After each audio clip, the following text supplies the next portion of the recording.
Avec Laure, on s'est beaucoup promené ce matin dans les étals du marché avec ses 13 000 salariés, 10 milliards de chiffre d'affaires. Et on a entendu parler d'énergie, Tout le mais temps. aussi d'énergie, hein. Beaucoup. Alors Quasiment que Olivia de ça. Grégoire, qu'est-ce que concrètement on peut dire ce matin à tous ceux qui sont ici? Parce que leurs factures explosent. On a vu des coopératives agricoles dont la facture est multipliée par 10, par 20, qui sont désemparées. Et quand on leur parle de sobriété, ils nous disent la sobriété, on fait déjà le maximum. On peut pas. Les entrepôts où l'or était pendant plusieurs minutes, hein, Certains le prennent mal, à même 6 la question de degrés. la sobriété. Ouais. Certains disent nous, on pilote nos coûts. Hein. Qu'est-ce que vous voulez que je fasse? J'ai un entrepôt à 6 degrés, je vais pas le mettre à 12. Et la sobriété, c'est déjà la gestion du quotidien. Il y a franchement de l'inquiétude ce matin, Olivier Grégoire. Que la sobriété soit devenue, comme vous le dites, un enjeu du quotidien et de pilotage de coûts, c'est une très bonne nouvelle. Je suis pas sûr que c'était le cas pour tous, partout, l'an dernier ou il y a encore 2 ans.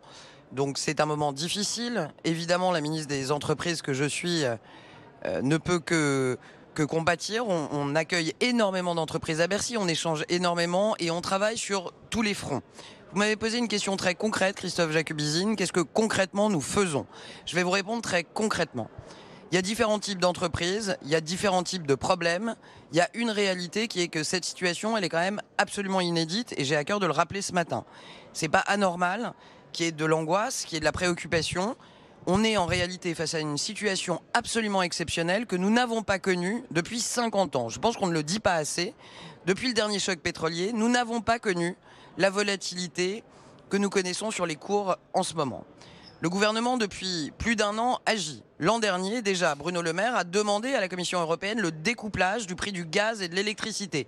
Ça paraît technique, mais c'est essentiel. Certains pays l'ont obtenu, comme l'Espagne ou le Portugal. C'est essentiel. Alors, je déroule 2 secondes et je vais vous dire pourquoi on essaye de faire comme l'Espagne et le Portugal avec une réalité qui est très différente. Il ne vous a pas échappé que la France et l'Allemagne sont beaucoup plus au cœur de l'Europe géographiquement que la péninsule ibérique qui en fait se comporte en matière énergétique comme une île beaucoup plus facilement et donc elle a eu plus de facilité à obtenir ça. C'est pas parce qu'on ne l'a pas obtenu qu'on ne va pas l'obtenir. Ah oui. Bruno Le Maire y était à Bruxelles vendredi dernier. Il y a un conseil ce vendredi, il y a un autre conseil sur l'énergie, c'est important de le dire, avec Agnès Pannier-Runacher pour essayer d'embarquer les États membres européens sur ce découplage qui produirait un effet prix immédiat et ferait baisser le coût de l'énergie. On travaille sur le volet européen, il y a des décisions qui ont été prises.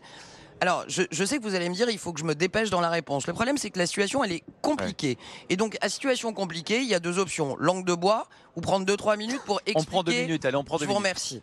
Deuxièmement, pour les toutes petites entreprises, et c'est très important, elles sont dans la chaîne de valeur ici à Rungis. Je pense aux tout petits producteurs, oui. Je pense aux indépendants, je pense aux TPE. Il y a en France... C'est des entreprises qui, par exemple, n'ont pas accès à cette fameuse enveloppe de 3 milliards européenne. Ils ne sont pas dans les critères. Alors, les petites entreprises françaises, au nombre d'1,5 million d'entre elles, les toutes petites entreprises, moins de 10 salariés, moins de 2 millions d'euros, peuvent bénéficier de ce qu'on appelle le TRV, tarif réglementé de vente, oui. Qui leur permet d'avoir le bouclier. Et les autres, celles qui sont au-dessus, hein. Alors, je veux bien qu'on soit toujours sur et les autres, je vais détailler et les autres, je vous parle quand même d'1,5 million de TPE au moment où on se parle, qui en bénéficient. Il s'avère qu'il y a 3 millions de TPE dans notre pays. Vous me direz, pourquoi le 1,5 million n'est pas allé chercher ce TRV TPE?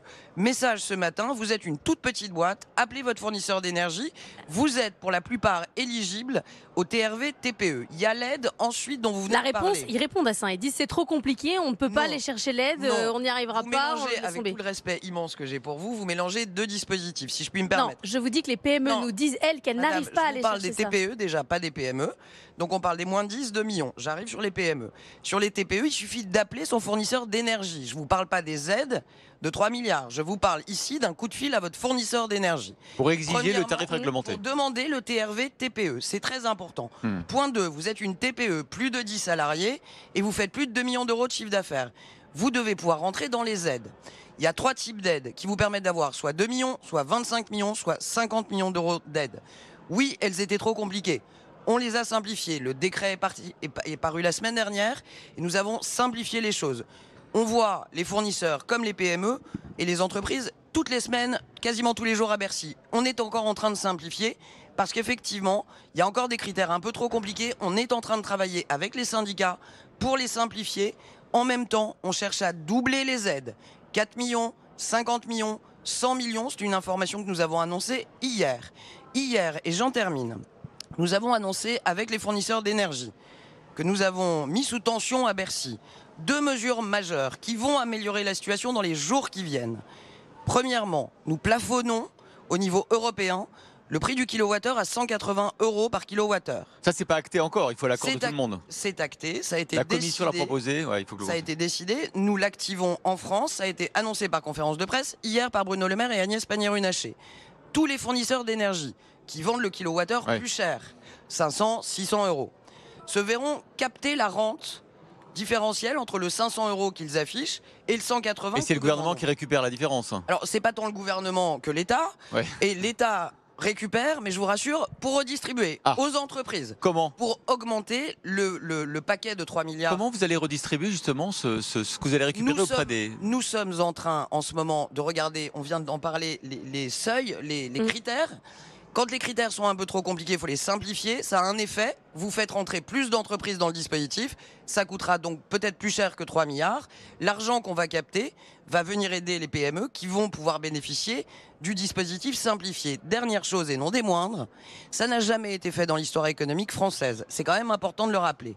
L'État se porte garantie des factures pour les entreprises qui ont des difficultés à obtenir un contrat. L'État se porte en contre-garantie bancaire pour signer les contrats. Ça n'est pas anodin. Non, c'est un gros risque. C'est un très gros risque, merci de le souligner. Ça s'appelle y aller à budget découvert. C'est inédit.